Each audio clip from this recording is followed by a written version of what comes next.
কি হলো কি নারী যে হয় সংসারের সার, আরে যুগে যুগে অবতারে নারীর কলভার।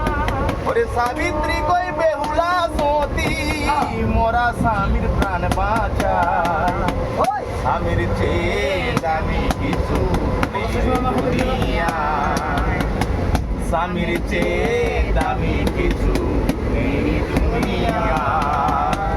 সংসারে সুখী হয় রমণীর গুণে, আর সতী করে পতি সেবা জনম জনমে। সাবিত্রী কই বেহুলা সতী মোরা স্বামীর প্রাণ বাঁচায়, আর স্বামীর চেয়ে দামি কিছু নেই দুনিয়ায়। ভাই ভাই